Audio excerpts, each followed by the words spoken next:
Welcome to Talking Crap About, the only film and video game podcast run and approved by gingers. Half ginger.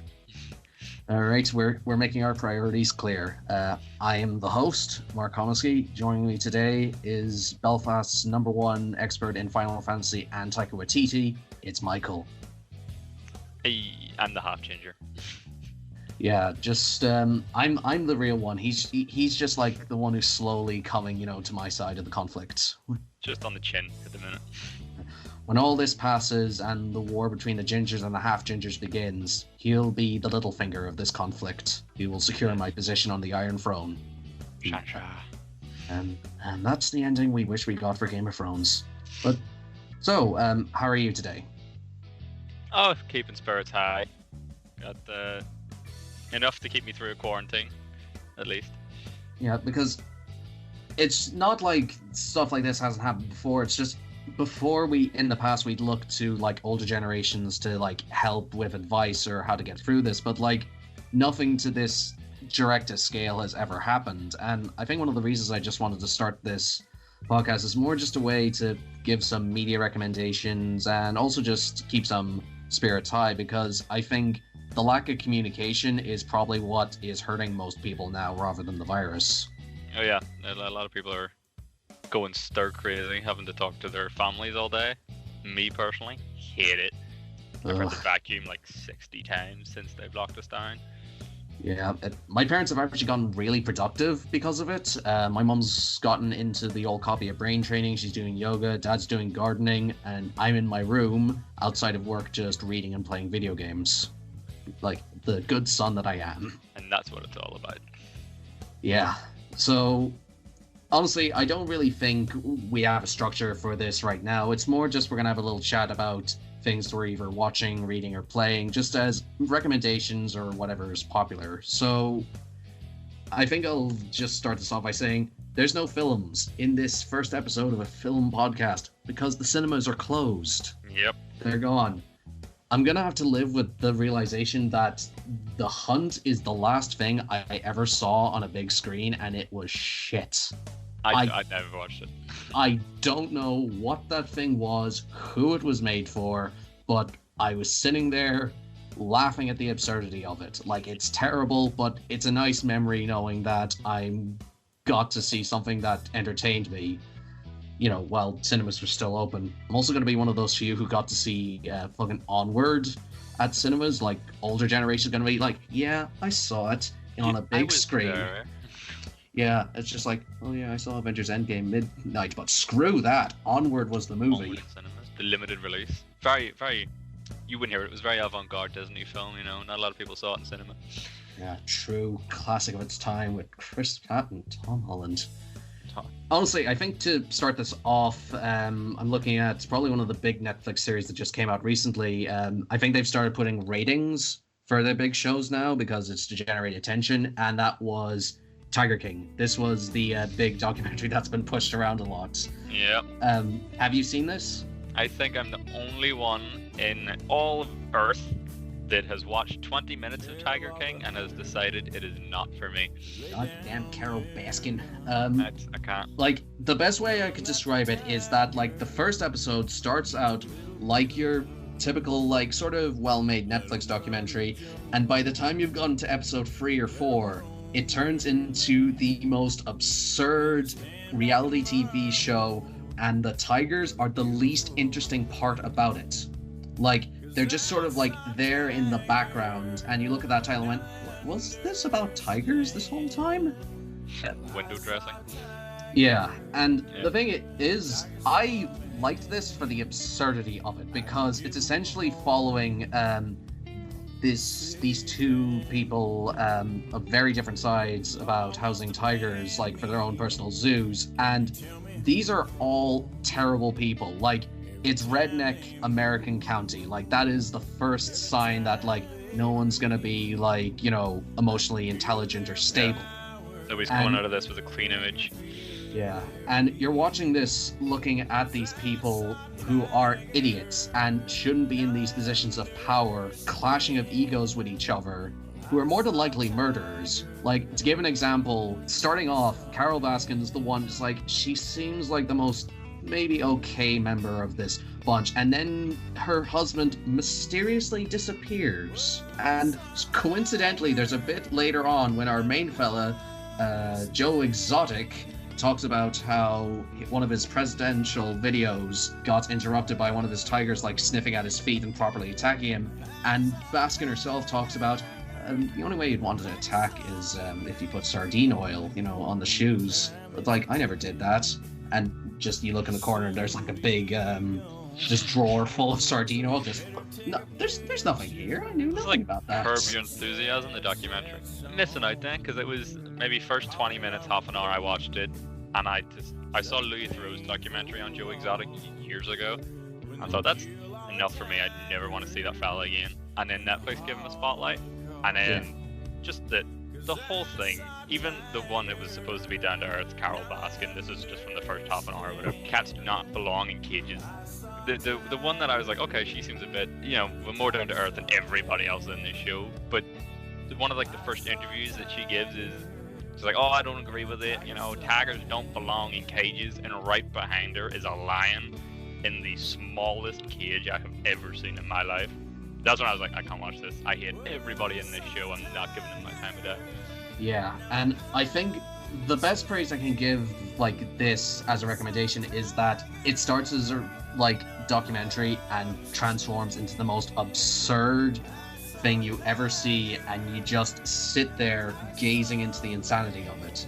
The problem with it though is that I really feel like it could have been maybe 2 episodes shorter. I mean, it runs maybe about, I think, 7 episodes, which honestly isn't that bad, but there's points when the pacing's just like, okay, you could maybe trim this bit here, and I think it would flow a lot better. And in comparison to some of the previous Netflix documentaries, like the Madeleine McCann one that came out last year, I honestly really dislike that, because one episode I genuinely quite liked, and sure, that sounds okay, but then there's 8 episodes.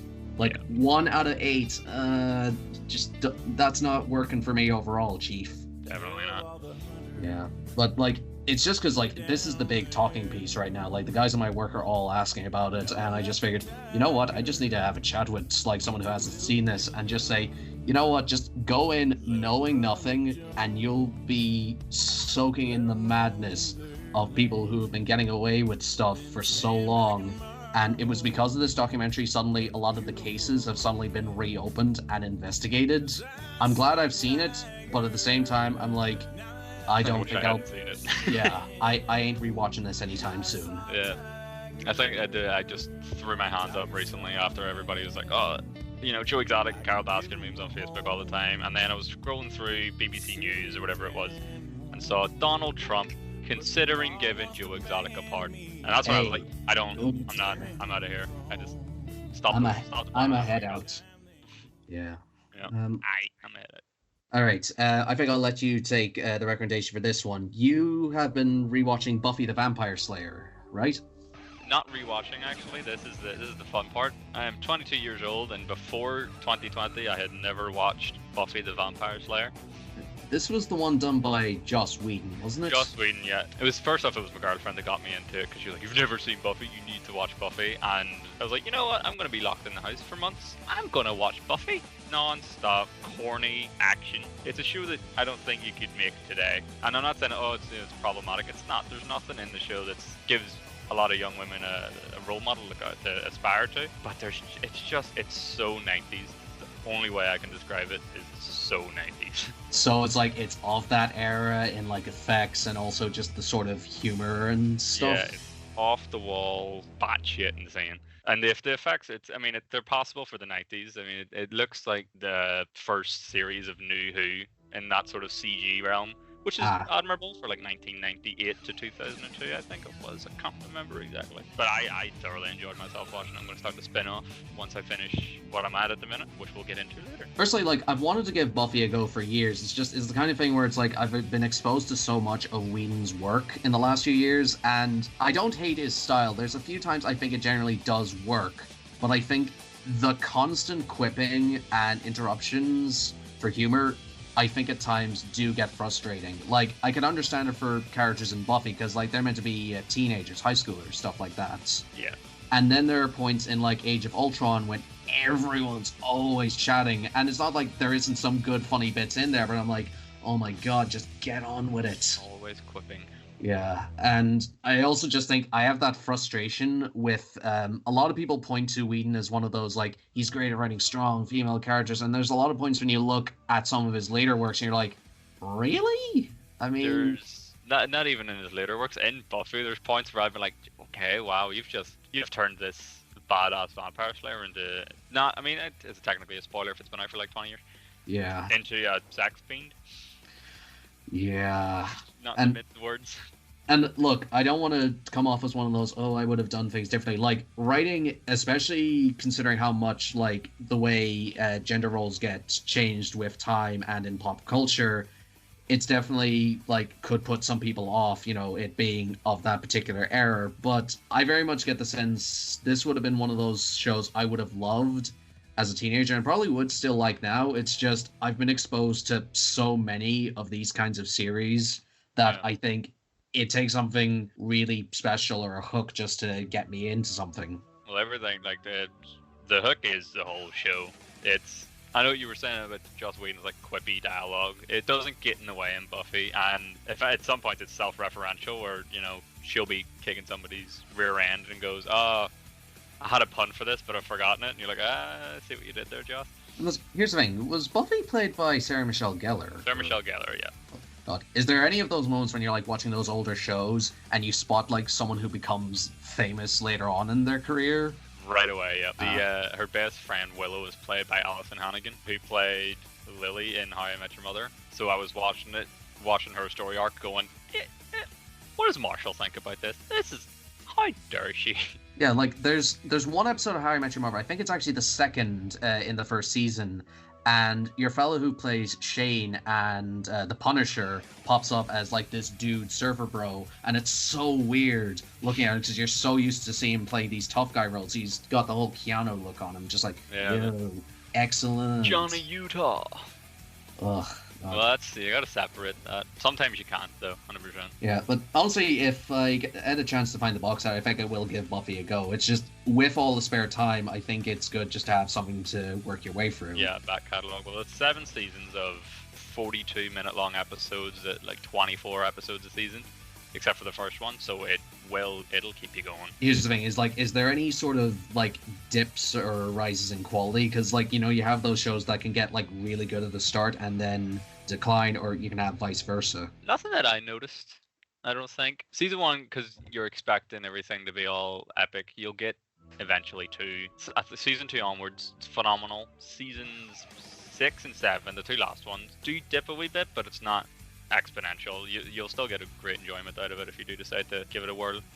Yeah, I'll keep that in mind just for alternatives to look into. Honestly, I think maybe recommend 1 or 2 more shows and then jump into the next section. One other show I've been watching on Netflix recently was the Dark Crystal Age of Resistance. This released back just last year in September, did not get a lot of fanfare, and you have one of those times, because Netflix has so much content and we're spoiled for choice right now, you sort of just come across something by accident. This is one of those things where I went in knowing nothing. Like, I have some sort of familiarity with the Dark Crystal before watching. Like, it's one of those Jim Henson puppetry effects heavy films of the 80s.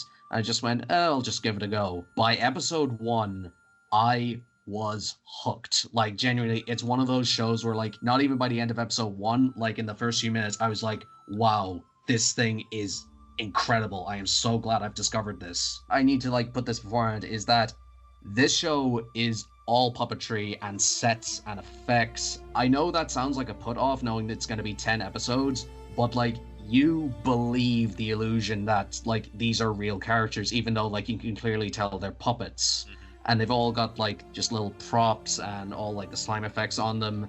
It does so much to add to like just the weird and at times like really grimy atmosphere of a lot of it. Like, it would have been just enough, to say, oh, this show's really like well put together and all these practical effects, is that the story that goes across the 10 episodes actually feels worth it. Like, there is a lot of world building. Like, there's all these different clans of warriors and there's these evil heads of them who's been like keeping them all in charge, but also like secretly killing them to extend their own life. And yeah, just Was not expecting that. No. the rich dominating the poor. Mhm. And the way it works is that like you have all like these individuals, think very much like Game of Thrones, where it's like there's 3 or 4 different stories of like different characters with slightly different versions of like them dealing with the conflict. And at a certain point, all of them slam into each other at like episode 5. And it's one of those things where like it's so great when it all clicks together. It's a bit like in The Last Jedi, you know, when you had the Star Destroyers, Kylo Ren and Rey's fight, and then Finn's plotline. Like, I have my problems with that film, but when all of them slammed together in the last third, I was like, yes, I'm like so glad this moment worked. Yeah, And there's a lot of other things that do that I'm racking my brain to try and think of it. It was like an anthology show, and then at some point the characters crossed paths, and it just blew my mind when I was younger, and I cannot remember it. It is killing me. it wouldn't be Black Mirror, would it? I think that's too recent. No, they don't. They tend not to cross over. There's like little snippets here and there for it, but I don't think they've ever had one character appearing in another. Yeah, I think I'll leave that. We'll leave Black Mirror for another discussion. But like, aside from the great production values and like all the characters, like they are sort of archetypes. You've got your hero, you've got your country ladies and stuff, and the lords, and they're all traditional sort of fantasy archetypes. And like, you know where their arcs are going, but you like them. You know, you enjoy the path they go on. And I think this is down to a lot of the talent they have going for it. Like Taron Egerton, he does Eggsy in Kingsman. He plays sort of like the main hero of it. He's like the son of the captain. Like, he wants to prove himself, but he gets confirmed for like a crime that he didn't commit, and so he has to go on the run. The way all of the characters suddenly meet later on works out so well, and in particular, one of the villains is voiced by Mark Hamill. He does like the scientist. Yeah, he loves playing villains. Like, it's salty and grimy, and there's actually this whole thing, like, when he was younger, apparently, he would have been in sort of radio shops and would have listened to old docudramas and stuff, and so that's where he sort of developed that. And it is one of those things where it's like, yeah, I can tell it's Mark Hamill, but like, I believe he is that character and stuff. Yeah. Mark Hamill has the privilege and the honor to be playing one of the most respected heroes in cinema and one of the most reviled villains, and he does them both so well. It's phenomenal. Yeah, and like, he's in a lot more stuff than I think people would realize. Like, I was recently rewatching some clips of like Avatar: The Last Airbender, and it was of like the final episodes, and I went, wait, is that Hamill playing like the main villain at the end? Voice. And in particular, Gravity Falls, he plays like a one-off villain, and like, it's genuinely so scary when like his form gets revealed. And it's the thing where Hamill, like, you always know it's him, but like, he does such a good job of just like getting into these kinds of like villainous evil roles. And so I'm sort of just like, wait, how does he do Luke Skywalker and then Joker? I'm just kind of amazed at that range sometimes. I'm gonna argue that point, and that as you know from being in college, one of the game series that I love irretrievably is Kingdom Hearts. Does he play? I did not know that Mark Hamill played Master Ericus in Birth by Sleep and 3 until I beat 3 last year. I was like, I'll watch the credits. No. Whoa. There's always a sort of weird thing with credits nowadays for video games. Like, apparently in the 80s they had to hide or give developers alternative names. Yeah, so other companies wouldn't poach them. Yeah, it's weird. And I think, like, some people have obviously been given credit and higher ups in the industry. Like, you've got your Shigeru Miyamoto's and Nintendo and stuff. But like, back then, it was hard to really find definitive figures in those respective industries. But now we have Hideo Kojima. And that, we'll save your Postman game for another time.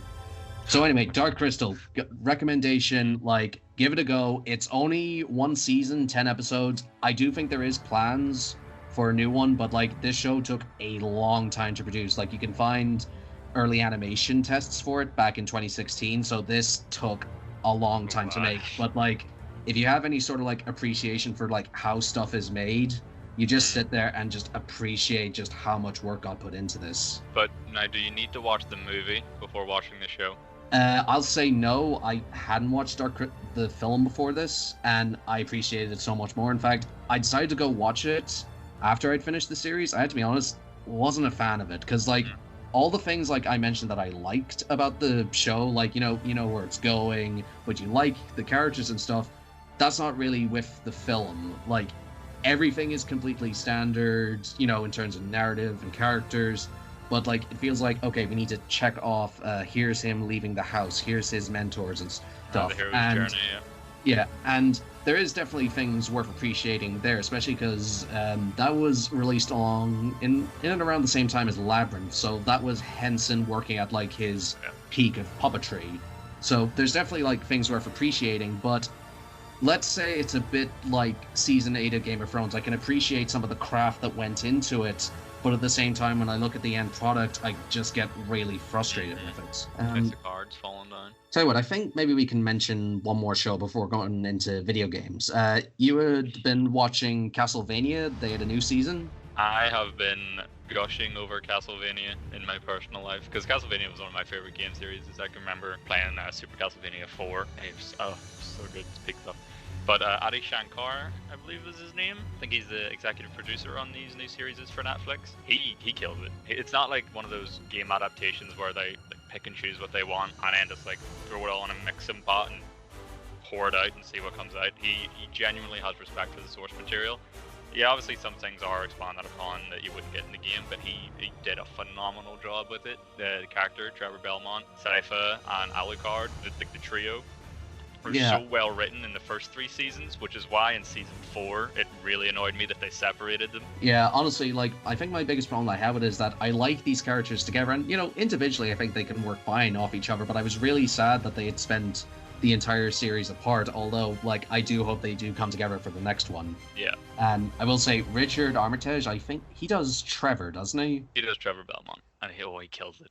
I love that. He's the kind of voice like you want to do audiobooks with because he could just sell it. It's the sarky attitude. I love sarky characters in anything. We'll get into that as well soon. I'll let you know when. But I fell in love with his portrayal of him in like the first episode of season 1 where he's in a bar fight and somebody keeps kicking him and he's just like, can you please stop kicking me in the balls? I was like, that phenomenal. Good job. The best thing I can say about the Castlevania series, like the one on Netflix, is that it's the type of thing that, you know, it's gotten the love and affection that the game developers just haven't shown the series in a long time.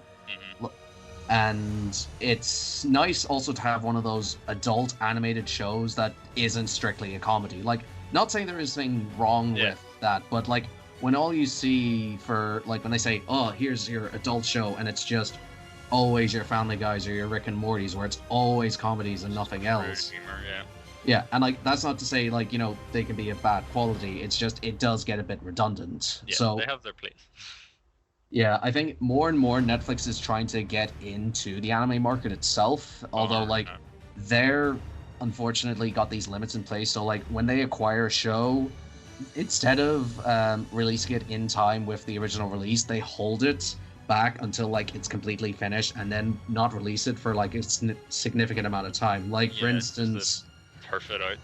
Yeah, there was one that came out recently, Beastars. This is the CG show with the animals, and I've heard a lot of good things about it, but like I think that was released much earlier in 2019, and we didn't get it till like very recently because of the lockdown. And there's specifically ones, and I don't mean COVID, not lockdown, I mean Netflix's model of releases. Yeah, staggering it.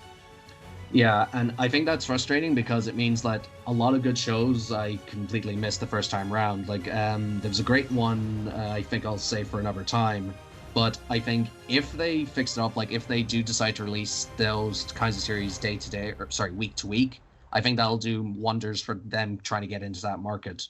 But right now it's good to see there's some more mainstream success with game adaptations following in that style. I think animated TV shows suit games a lot better than live action films, although I think slowly the studios have been fixing it a bit, I think. Yeah, I think game movies, not the way to go. Game series is, because you can't, Troy Baker said it the best in his last episode of Retro Replay, you can't turn like a 20-hour experience of a game into an hour and a half or 2 hour long movie. It just does not make sense. So making Castlevania into a series that spans multiple episodes, making The Last of Us into a HBO document or drama, can't wait for that.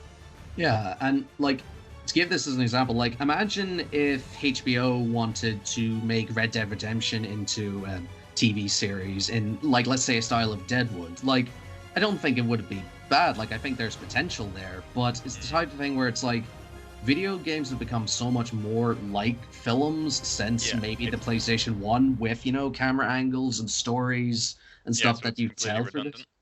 Yeah, and like, so I think my teachers will hate me for this, but in some cases I do think video games could be the superior medium to films. I just don't think it's reached to that point yet.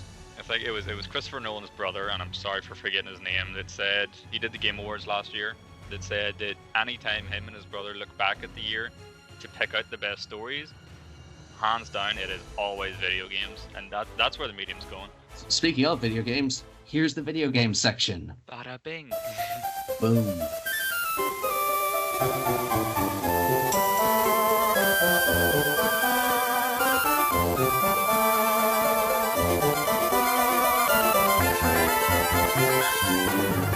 I want to keep this one short because I had a long shift at work and I need some sleep. So I think I'll start this one off with something light. I got the new Animal Crossings on Switch.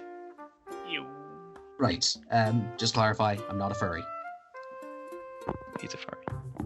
I'm ginger. There's a difference. This is my first time ever playing this series. Like, I've got tons of recommendations from friends, but like, I've always slightly been put off it because I'm the type of person who likes sort of instant fix, like, progression with series. So I think the prospect of like, you can only do a few things a day, leave it, come back, I think would have frustrated me. But with all that's going down and having a lot more spare time, I think it's nice that I can have something just to come back to and play for a little bit each day. And the satisfying thing about Animal Crossing is like slowly seeing your island build as it goes along. Like, I had no prior knowledge going in, apart from, you know, it just being animals and, you know, you just live your life with them, is that it's more just the satisfaction of seeing it build, but also like visiting like your friends' islands. Like, I've set up a group chat with some of my friends from A-levels, and with all that's going on, it was nice just to have something in common for us to chat with, and a very pleasant, nice atmosphere. And biggest improvements from previous entries is that the interfacing, it's not perfect, but it's taken a significant improvement. Like, you can get through things much faster. There's tools that let you get through certain areas quicker. Like, you get a ladder and ability to jump over water. Like, I will not go back to play earlier games now since that's been added. It's just one of those features I'm like, nah, I ain't going back to this one because they don't have super glide. Not regressing. Yeah. What I will say though is that if you've already played Animal Crossing in the past, it might be worth rethinking if you want to get this or not, because if you're the type of person who plays every installment back to back to back, I don't think there's enough new innovations here to keep you on board. But if you're like me and like you're new to this series for the first time, or you need something just to keep you distracted, I think it's a nice, pleasant way to like fill up time for me. Like, have you ever played any of the Animal Crossing games? I think I played New Leaf on the DS years ago, and I mean, it's like the original DS. It's like you were saying, it's not my thing. Like, only doing a certain amount in the day and having to come back later. I never got into it. Yeah, like generally the worst one for me, and I know it's not like the same thing, but there was a Simpsons game that came out on mobile ages ago called Tapped Out, and it had that thing, you know, you do your tasks and like you set up your buildings and you have to wait maybe 24 hours and come back and play it again. I think I was put off trying to come into this because the more I think about it, Tapped Out was like a proper gambling simulator. Like, it always encourages you to like to hand over money for those extra stuff. And I booted it up recently just to have a little playthrough and see how like intense it got. And I was like, yeah, some kids will like properly bankrupt their parents. Right now, I think it's just the ideal social media game right now, seeing other people's creations and islands. And if you're into that kind of thing and also just keeping up communication with friends, I think it can be a really powerful tool, especially now. Like, as I've said, it's not usually my type of thing, but with all the spare time in my hands, it's nice just to dip my toe in and try like a handful of different alternatives. Yeah. Now, one other thing is that I was going to talk about Resident Evil 3 on this. I mean, I had made the thumbnail about it, but two things happened. One, my Xbox is back in my uni apartment in Derry, so yeah, it's not happening. But at the same time, a game about a virus outbreak in the middle of all this? Yeah, like, I know. There's also been, like... it's also probably the muted reception it's getting right now. I think that's put me off a bit, but I think I might wait if we do this another time, then maybe I'll have a proper playthrough of it. I think it's a game to get on sale. A lot of people have been saying that gameplay-wise, there's been not enough improvements from the 2 remake, and it's significantly shorter, and they're still selling it for full price. It got bundled with like that multiplayer mode, I think, called Resistance. I think that's what got it up to the full price. I am hopeful. Like, I have enjoyed a lot of the marketing, and some of the people I do follow have given it good reviews, so I am tempted. It's just the kind of thing where I really liked these last few remakes, but I think they should stop here. Because, well, for one thing, Resi 4, I think, is still the gold standard for, like, third-person shooters. I don't think it really needs a remake. And, like, it's been ported so many times, like, it's easy enough to get. Like, I could understand a remake of 2 and 3 and the porting of the other RE remake of the original, because, like, you know what? Those were on older systems. Like, not everyone's going to have a GameCube or a PlayStation, like, available just to play those original versions. So it's better to have, like, an updated, like, newer take on them. But Resi 4 and all, even, like, the 360 era ones, like 5 and, you know, that other one, I don't think... I think the other one gets a bad rep. I liked Resident Evil 6.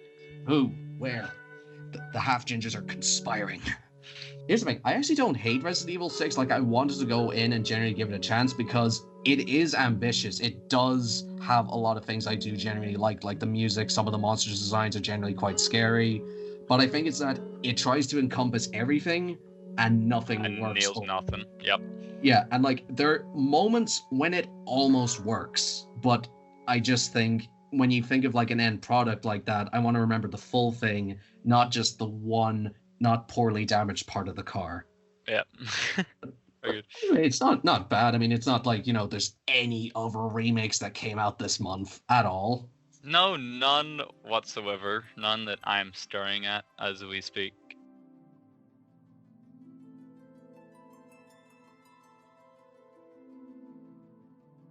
Michael, talk to me about the Final Fantasy VII Remake. Let's go.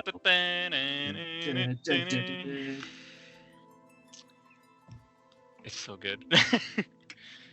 Yes. It's no matter what, if you're not a fan of the series, it has to be commended that Square have managed to take maybe the first 3-4 opening hours of 7 and expanded it into, I'm looking at my playtime right now, I'm not done yet. I'm at 21 hours, 46 minutes. Seriously, and this is still meant to be in, like, the Midgar city, the opening bit? This is just Midgar, which was took anybody like 4 hours to beat, maybe in the first game. But I'm not bored. Like, wow, I expected, like, they're taking 4 hours, expanding it into 21, we'll say, for talk's sake. But there hasn't been a point where I've been like, yeah, I think I'm done.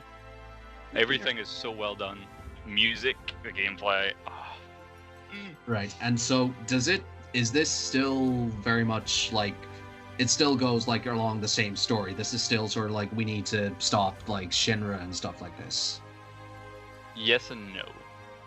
Okay, I think just before we go into this, like, I wouldn't be complaining about spoilers because this is technically a nearly 23-year-old game, but at the same time, there's probably going to be some changes. It's the same blueprint, but the parts are different.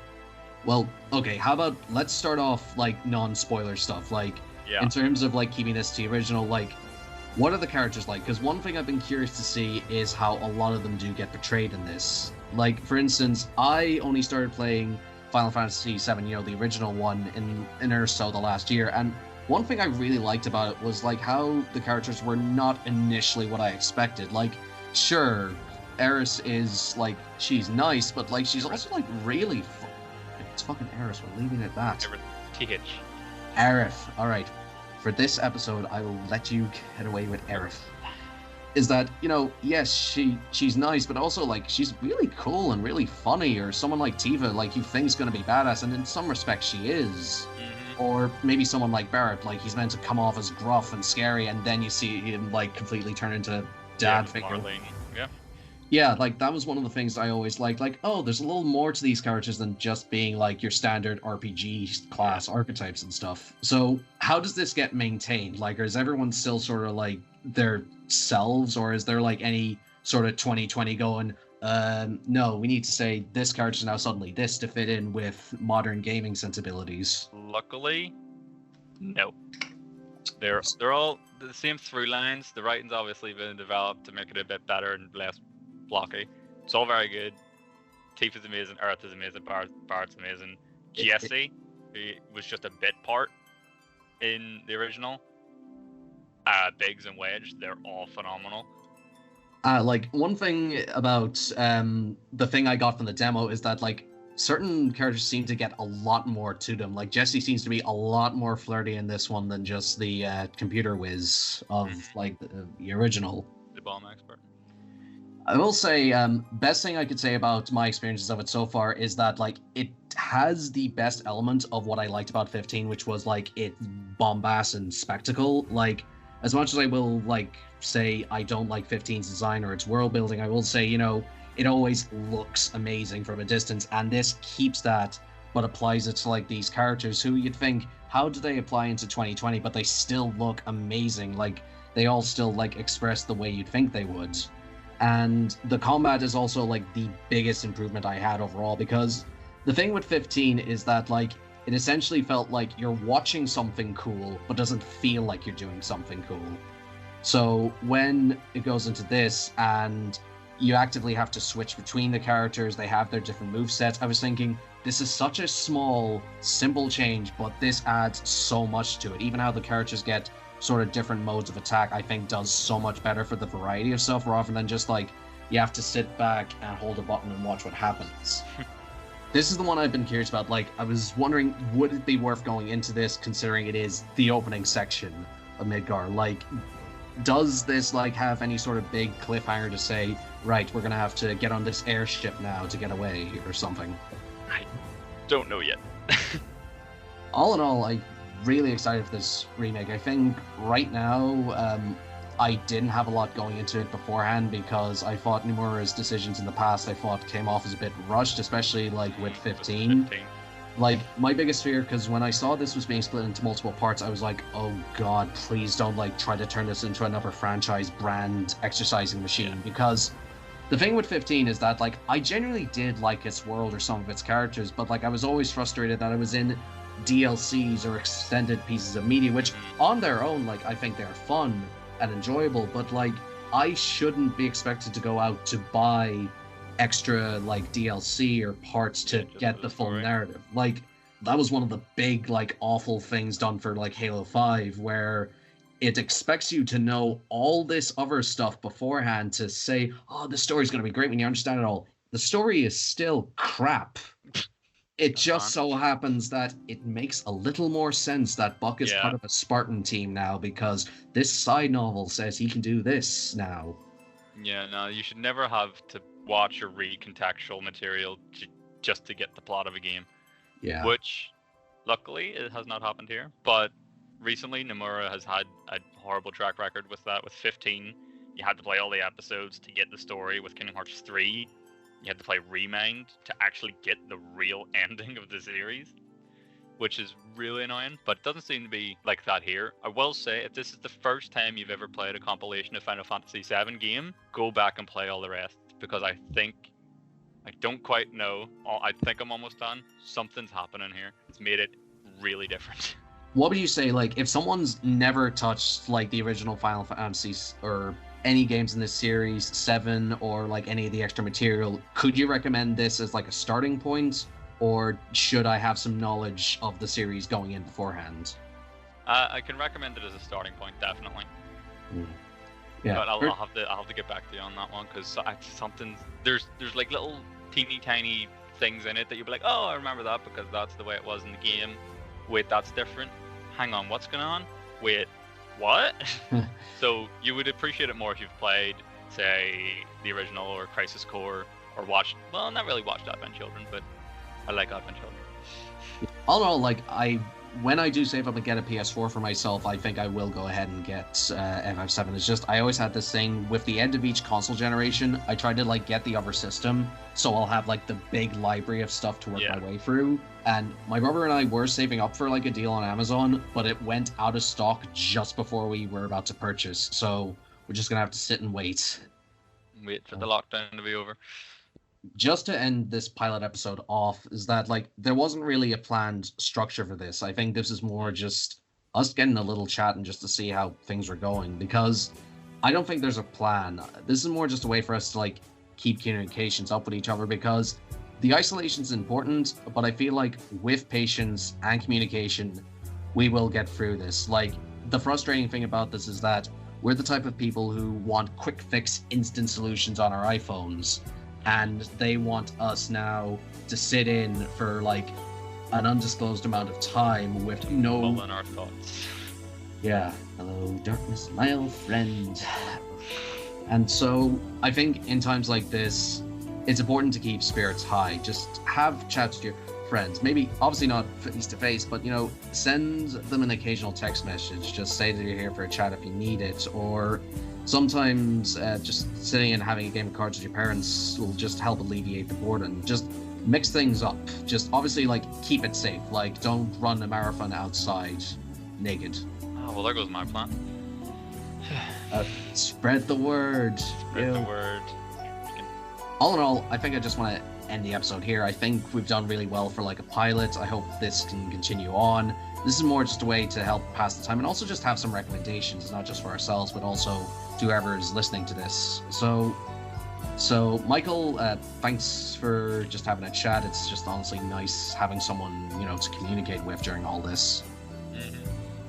So, I think we'll wrap this up here. Ladies and gents, thanks for listening. If you're interested, we will be setting up social media sites, maybe Facebook and Twitter. We also do have an email, talkingcrapabout@gmail.com. If you ever fancy a question or have some media you'd like to recommend us to talk about, please do send one our way. Please keep it sensible and safe for work.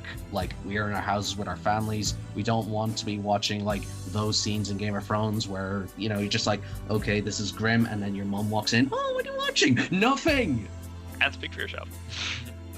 I know, like, genuinely the last thing, and also never watch certain things with your parents. Like the last thing I watched with my mom was the Long Night episode, and she was asking questions all the time, just like, who's that? Is that your man? Where's the dinosaurs? Yeah, so was I know. everybody during the long night. Like, what? Yeah. I couldn't see anything. Yeah, it's just the emotions were high during that night, and she went, oh, where's the dinosaurs? They're fucking dragons. But I can understand, because it's that dark you can't make it out. Ladies and gents, thanks for listening. Take care. Michael, any last words for the listeners? Stay safe, stay home. Yo, so long.